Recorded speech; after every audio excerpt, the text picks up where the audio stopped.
Assalamualaikum warahmatullahi wabarakatuh.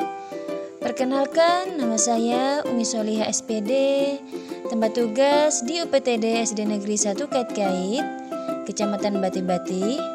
Saya termasuk calon guru penggerak angkatan 6 kelas 1A. Saya akan menyampaikan demonstrasi kontekstual tentang pemikiran filosofi pendidikan Ki Hajar Dewantara dan implementasinya di sekolah tempat saya bertugas. Pemikiran filosofis pendidikan Ki Hajar Dewantara. Tujuan pendidikan menurut Ki Hajar Dewantara. Beliau berpendapat bahwa pendidikan memberi tuntunan atau menuntun terhadap segala kekuatan kodrat yang dimiliki anak agar ia mampu mencapai keselamatan dan kebahagiaan yang setinggi-tingginya, baik sebagai seorang manusia maupun sebagai anggota masyarakat. Beliau berpendapat bahwa pendidikan adalah taman, sedangkan pendidik ibarat petani atau tukang kebun. Di sini terlihat bahwa peran pendidik diibaratkan sebagai petani atau tukang kebun yang tugasnya adalah merawat sesuai kebutuhan dari tanaman-tanamannya itu agar tumbuh dan berbuah dengan baik. Tentunya dalam merawat tanaman di tempat taman yang berbeda-beda juga dari perbedaan jenis tanaman beda juga perlakuannya. Artinya bahwa kita seorang pendidik harus bisa melayani segala bentuk kebutuhan metode belajar siswa yang berbeda-beda. Peran pendidik menurut Ki Hajar Dewantara diantaranya sebagai seorang petani atau tukang kebun, di mana kita sebagai pendidik tugasnya adalah merawat sesuai kebutuhan dari tanaman-tanaman agar tumbuh dan berbuah dengan baik. Tentunya dari berbagai jenis tanaman yang berbeda, maka beda juga perlakuannya. Kemudian selanjutnya, pendidikan berorientasi pada anak, di mana kita sebagai seorang pendidik dalam memberikan pembelajaran kita harus berpusat kepada siswa atau diistilahkan dengan menghamba kepada siswa. Berikutnya, peran pendidik yaitu memberi kebebasan atau yang disebut dengan merdeka belajar. Di sini kita harus bisa memberikan kebebasan kepada anak untuk dapat mengembangkan ide, berpikir kreatif, serta mengembangkan bakat atau minat siswa. Namun, kebebasan tersebut bukan berarti kebebasan yang mutlak, karena tetap perlu tuntunan dan arahan dari guru supaya anak tidak kehilangan arah dan membahayakan dirinya. Dengan adanya pendidikan maupun pengajaran, tentunya peran yang berikutnya yaitu harus sesuai dengan kodrat alam dan kodrat zaman. Di mana menurut Ki Hajar Dewantara, para pendidik perlu mengingat untuk tetap terbuka dan mengikuti perkembangan zaman. Namun, perkembangan zaman yang baru itu harus diselaraskan dulu. Karena Indonesia memiliki potensi kultural yang dapat dijadikan sebagai sumber belajar. Nah, hal tersebut tentunya menjelaskan bahwa berkaitan dengan kodrat alam dan kodrat zaman. Kodrat alam kaitannya yaitu dengan sifat dan bentuk lingkungan di mana anak berada, sedangkan kodrat zamannya yaitu berkaitan dengan isi dan irama. Artinya, setiap anak sudah membawa sifat atau karakternya masing-masing. Jadi, tugas kita sebagai guru tidak menghapus sifat dasar, namun yang kita lakukan adalah membimbing agar siswa kita memiliki sifat-sifat yang baik dan menghilangkan sifat-sifat yang kurang baik.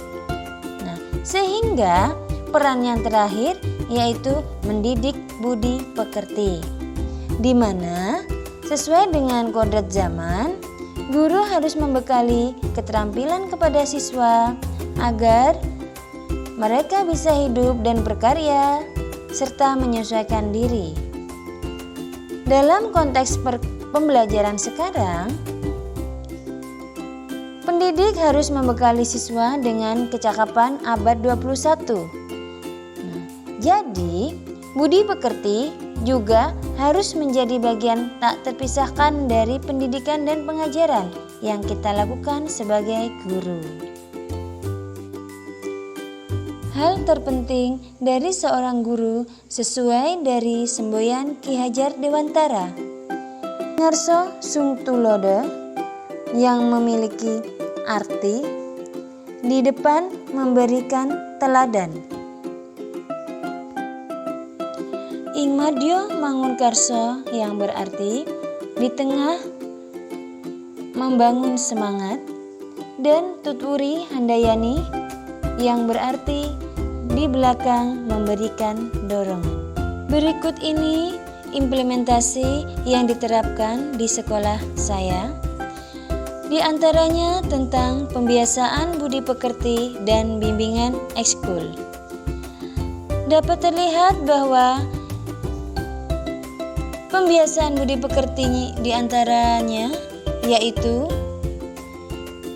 kegiatan bersalam-salaman dengan guru saat hadir ke sekolah. Selanjutnya ada kegiatan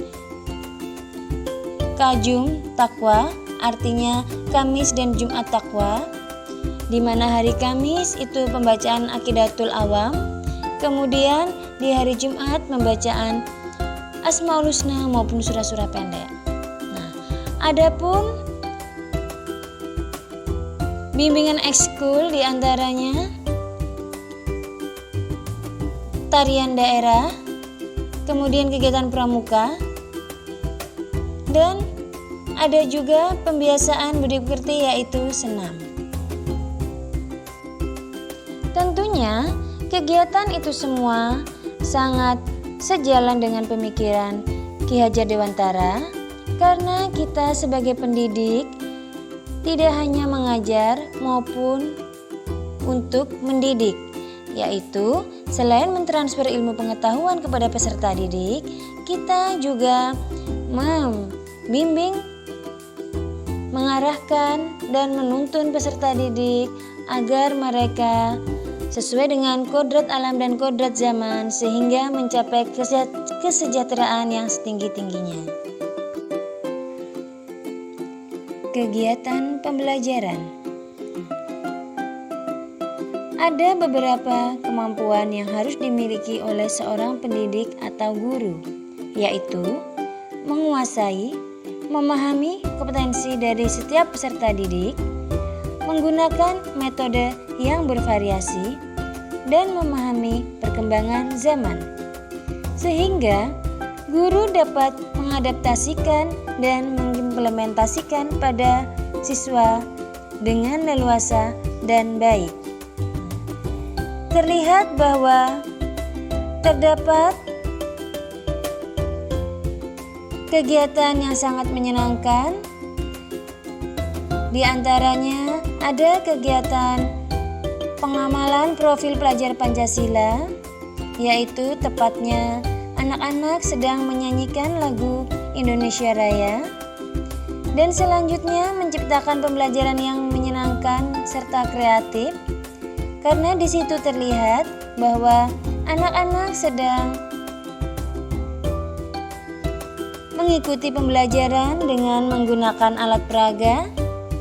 Kemudian ada pun juga kegiatan guru yang sedang membimbing siswa dalam diskusi kelompok, serta peserta didik yang membuat hasil karya sesuai dengan bakat mereka.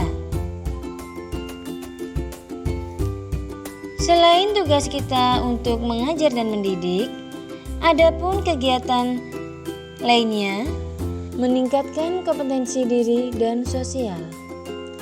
Kita sebagai pendidik tidak hanya mengajar dan mendidik siswa kita di kelas. Hendaknya kita seorang guru selalu terus belajar dan terus belajar agar tidak tertinggal oleh zaman.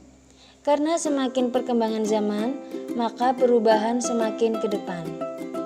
Sehingga di sini, dalam meningkatkan kompetensi diri, saya mengikuti diklat maupun pelatihan, kemudian workshop, dan selain itu juga, saya juga ikut meningkatkan kompetensi sosial dengan mengikuti kegiatan sosial seperti Maulid Habsi, di mana kegiatan kompetensi diri dan sosial tersebut sangat menambah wawasan dan pengetahuan saya untuk kedepannya. Terima kasih. Saya akhiri. Wassalamualaikum warahmatullahi wabarakatuh.